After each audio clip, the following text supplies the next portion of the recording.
All right, we've got him, Dave Velasquez, Aztecs longtime assistant coach. Always great to catch up with Coach Velasquez here on Extra 1360. Coach, I was just talking about the fact that you're getting Trey back, you're getting Josh back. That's now official.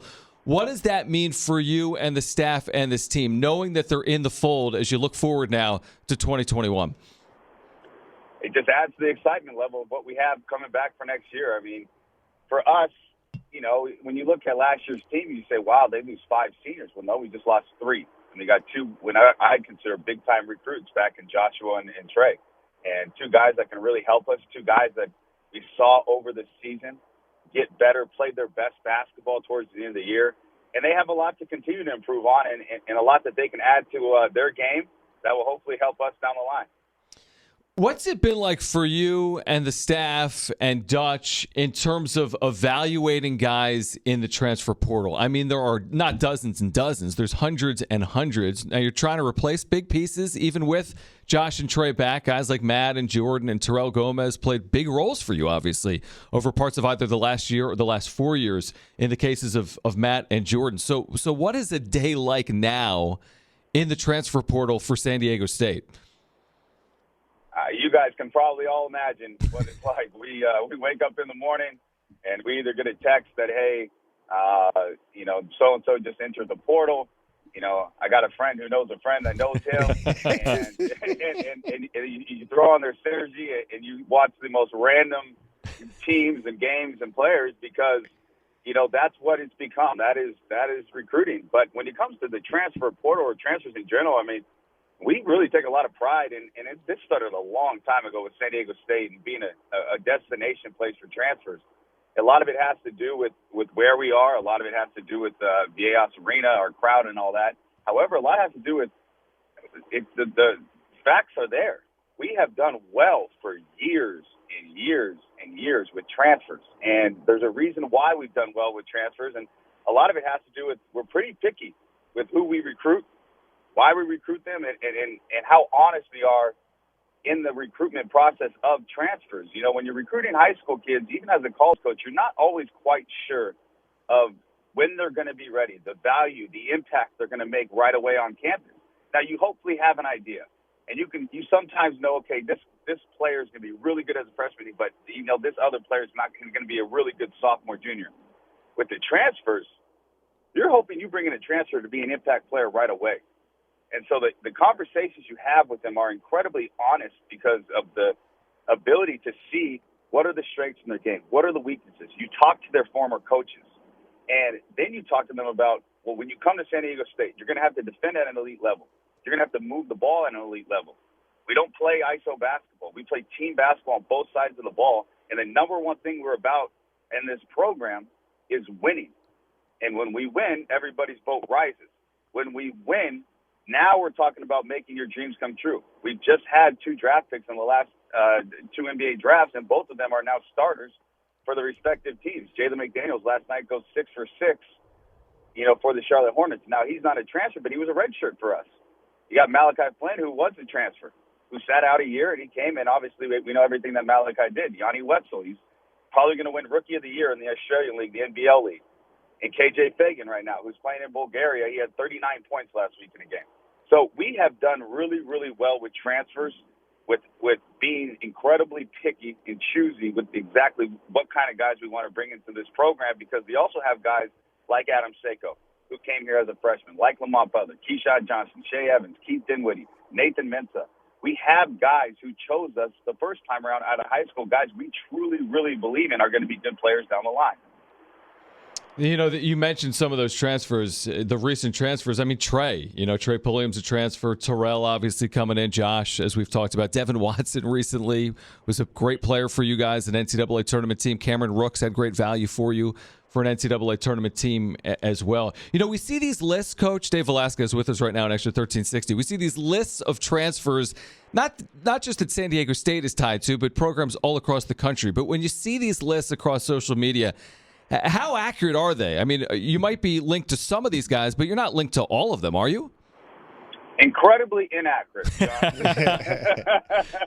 Now, you know, because what happens is, let's say a kid goes into the transfer portal, And we watch his synergy, and we say, hey, he's a pretty good player. Let's reach out to him. Hey, so-and-so, Coach Dave from San Diego State, hey, just checking in with you, seeing what you got going on. Would love to touch base with you. That's not recruiting. That's a one text that you reach out and you say, hey, we'd love to chat. That, to me, we're not involved in that recruitment process yet. Now, when you start to do Zooms, when you start to sit down and you start to see the kid, it would be like going to an AAU basketball tournament, and just because I walked in the gym and sat at court E1, now I'm recruiting 12, 17-year-olds. I mean, on both teams. It's just not an accurate way of seeing, who we're recruiting. And we like to keep our recruiting private. And it's something that at times I believe, the fans might get a little frustrated with exactly who we're recruiting, who's our number one target. But there's a reason for that. And there's a reason why we do things the way we do it in recruiting. And I think we've done a great job, and we've got to continue to do a good job on making sure we keep our recruiting private, because it's really to keep the other schools at bay. We're a spot that the other schools know. Once we put our both hands around a player, it's incredibly hard to beat us, especially if we've had long-term relationships. Now, it happens. It definitely happens. Don't get me wrong. That's the other thing. There's not just everyone we get. We put both of our hands around and really try to get them to San Diego State. It happens. We don't get every player that we recruit. However, we feel like we always end up with the ones that are right fits for us, and we are the right fit for them to hopefully get them from being at one school to our school to the NBA. I mean, that's the ultimate goal. Aztec assistant Dave Velasquez here with us on the morning show. Coach, I'm looking at some of these younger guys on the team, and you talk about recruiting, and obviously part of the sell is you guys are as well a defensive-minded coach. What's the learning curve when you take these guys who obviously have defensive skills for the most part to transfer them into your guys' system? With transfers, that's the one thing. We start pretty early, because we don't take transfers that hoping that, they're going to be good in 2, 3 years. We really want transfers, especially now with this one-time transfer, where we're expecting our transfers that come in to be a huge piece to our team right away. So they need to catch up to the guys that have already been in this program. I mentioned all of them already, where that when we step on for practice in, middle of September, end of September is when we start to really get going with real like shell defensive drills and 5-on-5 basketball. At that point, they need to be caught up for the most part. Now, they're going to be behind, obviously, compared to the guys, the returners, but we need to do a little bit more in the summer with film. We don't really coach defense too much from here to about September with the returners, but with the new guys, we'll definitely sit there after practice for maybe 10 minutes a day, walk through our principles, go through our concepts, talk about our footwork, talk about our terminology. Hey, what did you call this when you're at your last school? Well, this is what we call this here. What does your last coach call this, at this position when you're here? And we just kind of go through the terminology, we go through the footwork, and we really try to get them caught up, because like you said, their foundation of basketball is a lot further along than a player that just got here out of high school. And that's where the transfers, obviously, one, they're just more mature, they're older, but two, their foundation of basketball, playing Division I basketball already, has really kind of pushed them further along than the guys that get here out of high school. Coach, you didn't have the full offseason last year, yet you still finished 23-4 in your regular season. You're beating up on people early. UCLA ends up in a Final Four. You beat them at Viejas by 15 or 20 points. What's a full offseason going to mean for guys like Keyshawn Johnson, Lamont Butler, Keith, Shea? What's it going to mean for some of these guys that don't have, 3 or 4 years of playing experience at the collegiate level? Well, we have high hopes, and we've already started. We have workouts again this morning. We started back on Monday, and it wasn't just that kind of preseason, off season we didn't have. We didn't have an entire summer. We didn't even have last April right now with Keyshawn Johnson. So this is really going to be our first time that we're going to get the entire month of April.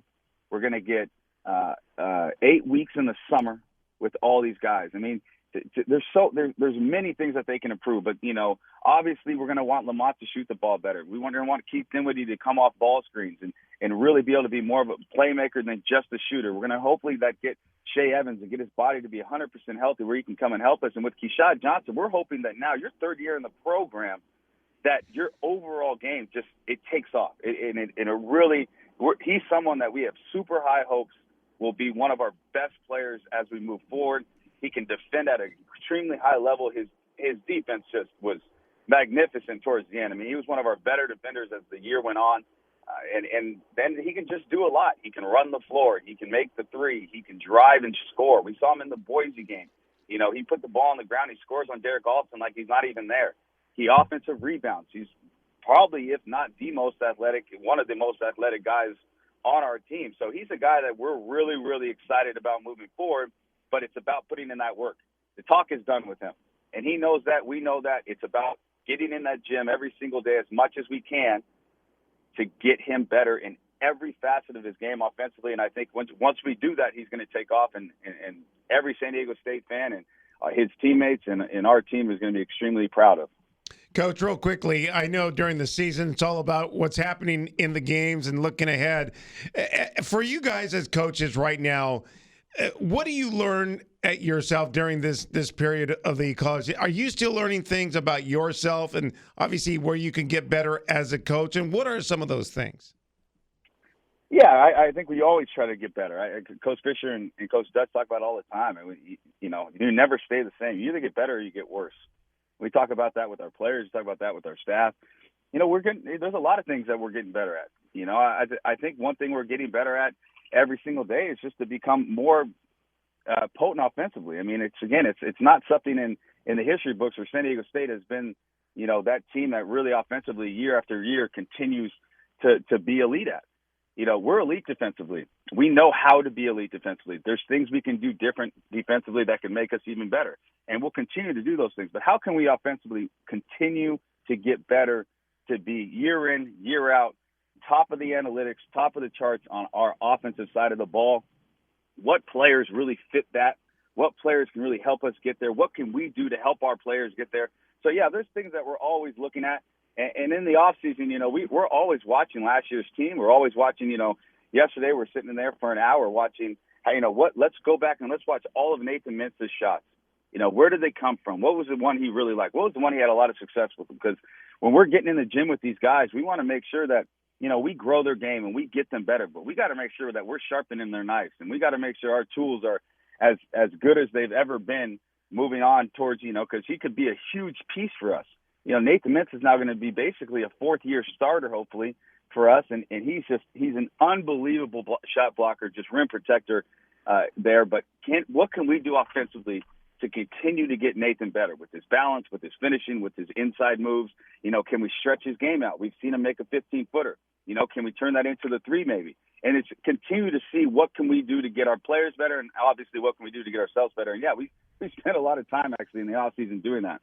And I think he starts the 2021 season as the preseason Defensive Player of the Year. Coach, one final question for you, and I know you can't mention specific names, but in terms of types of players you're looking for, is there a type of player you're looking for right now? Because we know what you're losing and we know what you need to replace.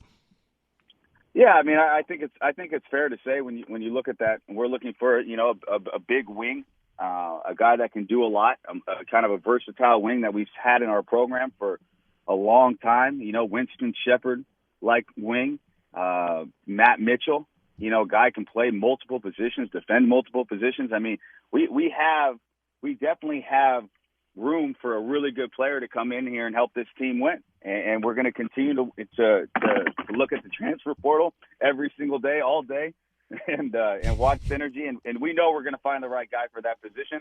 And then at the same time, you know, we got to make sure that we bring the right guys in, and I think we will. I think we've done a great job, and whoever comes in next to this team, I will tell you this: they're coming in with a bunch of guys that just love to work, they love to win, and they love to be a part of this team. And so we've got to be real choose and picky with the guys we bring in. But whoever we decide to bring in, whoever decides to come to play with us, they're coming in to play with an awesome group of guys that care about the right things. Well, November can't get here soon enough. I think there's some work to do probably for you and the staff and the players between now and November, but we're pumped up for the next season of Aztecs Hoops. Coach, great to catch up. Always fun having you on. Thanks for doing it today. Thank you guys for having me. Go Aztecs. All right. Thanks a lot, Coach. Dave Velasquez, Aztecs assistant. Again, I mean, the proof's in the pudding.